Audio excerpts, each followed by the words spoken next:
Hey everyone on the Love Out Loud YouTube channel, I want to introduce you to this incredible soul, Jonas. And Jonas is the first person we've chosen to be on the YouTube channel. Why are you just dropping this on me now, by the way? That's an honor. You didn't need to know. You didn't need to know until now. And we're in the amazing Pula, Croatia, here at Mind Valley University. And whilst Matt and I were here, we wanted to choose not the souls that necessarily were the most impressive on paper, even though I'm sure that is the case for you, but the souls that we really felt embody this message of love, and that it felt organic with, and it felt real, and who I can see really have a story to tell that I know is going to influence these guys and impact these guys in an incredibly amazing way. And sitting with you at dinner the other night, Jonas shared some remarkable views, experiences that you've had with love. And as you were talking, I literally, the way in which I was resonating with you was just out of control. This synergy between what we're creating in the world, impacting 350 million people. Massive. This is where my resonance started. I think this is where the self-love and resonance, I think we didn't even have a topic when we were jumping into the dinner. It happened then and there, right? Exactly, and it's natural. And the thing about love and this movement is it needs to be organic and natural in order to change the world. So this conversation is really just about exposing what you are, what you already are. And that I can't wait for these guys to experience that. I said downstairs that I absolutely love the way that you acknowledge vulnerability in other people, like the specific way that you acknowledge vulnerability. Yeah, what I was going to say, and I think it's one of the things I've realized in my life, that vulnerability can lead to so much strength and power. If you mind sharing, I can share a story. And I remember it was in 7th grade. I had to give a presentation in front of my high school class, and I knew I was a very, very bad stutterer. So bad that I knew if I didn't print my notes in Times New Roman font size 26, I couldn't read it. First of all, music is one of those subjects that wouldn't click with me, so I had to read it. I couldn't just remember it. So I would hold this paper up, and it was 45 seconds. It felt like a lifetime. It was 45 seconds of this. And I wanted to die. I just didn't want to be in that space. Right in front of me was Lisa. Lisa was the hottest chick in class. She was looking up at me. What grade were you in? It was 7th grade, so I must have been 12. In Germany, 12, 13, in the beginning of my teenage time, where all your self-esteem could have been built, right? Yeah. But mine was shattered because two things happened. After 45 seconds, the teacher said Jonas, you can sit down. I think she was just too embarrassed. Lisa didn't say anything. Because I was looking at her, I thought, well, if you say just one nice thing, it would build me up like nothing else. Yeah. Maybe the stuttering would have even gone. Now, as I was walking back to my chair, Lisa said, "Hey, Jonas, come here, please." And I was full of hope, and she said, "That was so bad. It was so embarrassing. I would have loved to leave the class." And it hit me because I was stuttering, I already didn't think very highly of myself. But to me, that was the confirmation that I'm nothing, that I suck. And this led me to actually run away. I was really good at track and field at some point. I realized, okay, there was this running away part of me that I wanted to get out of my skin, really led me to want to avoid it. Yeah, avoid myself, really. Yeah. You said something so powerful just there. You said that Lisa, in a single moment, could have built you up nothing else. Yeah. And this is something that I'm so passionate about, helping people understand the power we have to make a positive impact on someone else. And I want to hear your views on that. Yeah. And especially since we said before, I have another example that just happened 2 or 3 weeks ago, and this is how powerful it is. I'm living in an apartment close to Berlin now, and it was the location was so nice, but the apartment was a little bit too big for me, a little bit too expensive. So I was looking for somebody to live with. And I have a beautiful apartment made from Portugal now. Beautiful in a sense, we vibe. But here's the thing: he's 37 years old. He's an IT guy, professional, and he just moved to Germany. So I wanted him, to have a good time and meet some of my friends. And a friend of mine, Marina, would set up what's called Deep Talks and Wine, and it's a really open crowd, and people talk about self-love, which was the topic of that night when he came there the first time. And here's where it got funny.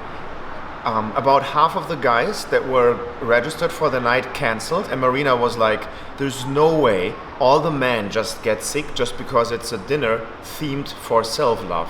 Guys just shy away from it. Now Nelson was there, this is the guy I'm living with, because he didn't know any, we wanted to spend some time together, but he was there because it was his opportunity to meet people. And somebody said to him, because he's the kindest guy, if you would meet him, he's so kind. Somebody said, well, would you treat people as you treat yourself? And he said, no, like I always, he talks down on him like really badly. On himself. On himself. Yeah. And he wouldn't allow himself to share the love that he's sharing with others with himself. So to me, that's even more twisted. Not only would we build other people up when we share our love, but sometimes we cover up, like we know, you want to share love, but you're even too afraid to share it with yourself. Like how weird is this in society? And I'm sharing his age, and I know he was, because you can go through this life for 37 years or longer and not say a single nice word to yourself, but be like in self-doubt, and then. So do you think it's because people can't even imagine a different possibility?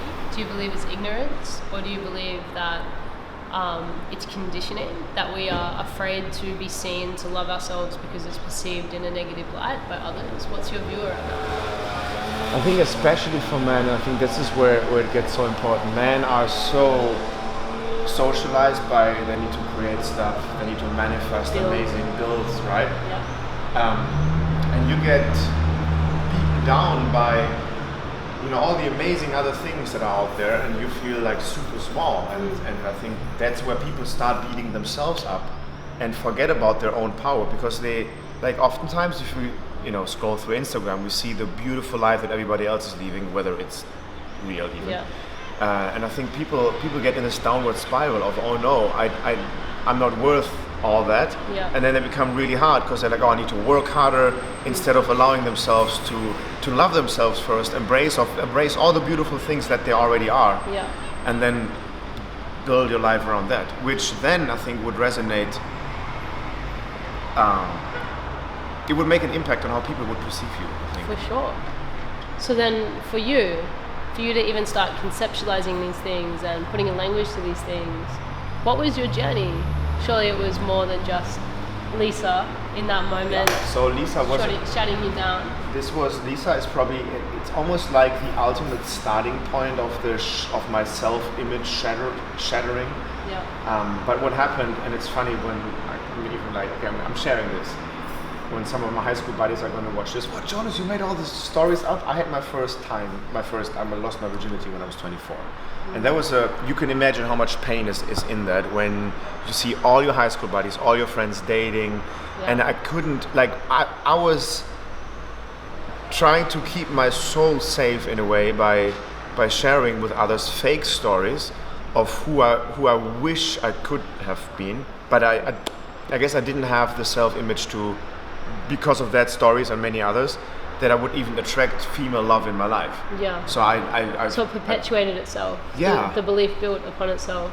Yeah. Yeah. And I think the only way, and I was able to dig myself out of it, and I was thinking about this before this interview because it was such a deep process. I think it did need people from the outside that would acknowledge me, there were people in my life that suddenly started not bullying me, which I was bullied in high school. And it came from people that I would trust, that I was like, hey, I was looking in their eyes, and it was very confusing to me. I'm like, you're actually not bullshitting me, but you're giving me a compliment here about who I am, how I look. Because you didn't believe that about yourself. I didn't believe that. So, and I needed somebody, the image I was, I suck at, like everything about me sucks pretty much, was, it became so real that it needed a ton of people to build me up to break through this. Yeah. And then I started questioning. I'm like, maybe just maybe they are right and there is something lovable about me. But I needed so much to even start to entertain the possibility that was true. Yeah, so I'm even thinking, I think it takes one person to shatter this, and then you go into this downward spiral of self-image, but then it needs so many people to open it up for you again, which is why you cannot spread enough love. Like some people just need a lot of it to be built up again. And then I'm always thinking about the concept of Ubuntu. I had the honor to meet Desmond Tutu once.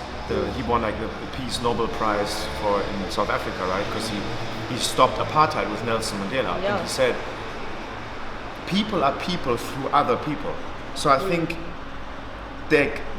everybody wants love around themselves, and if you inspire that, and it's like then you create this upward spiral of when you are love within yourself. It's that powerful, right? And it builds upon itself. Yeah, and I just think people need a lot of this. Like I needed so many people. I couldn't, and I think it's like we're humans. I couldn't just elevate it out of myself. I needed external validation, and people say, "Oh, you don't, you can."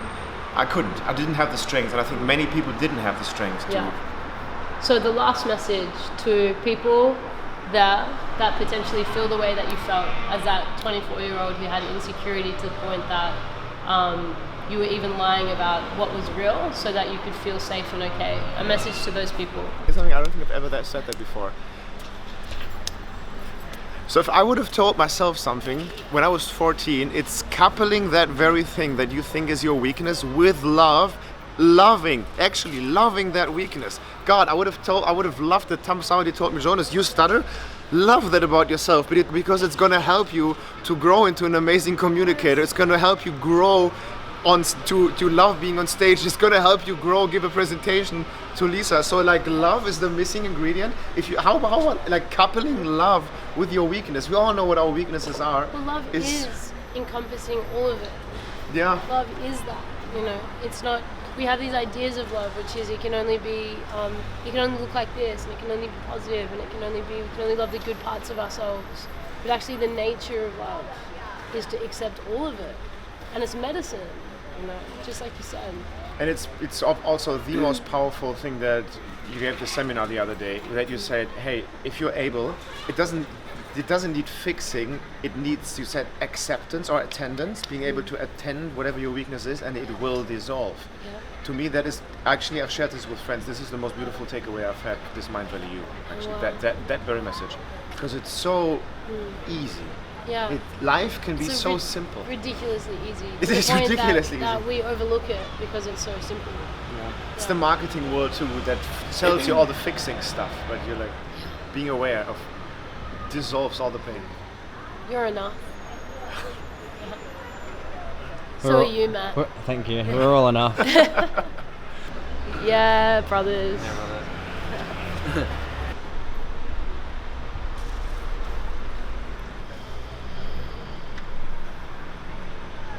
Nice flow.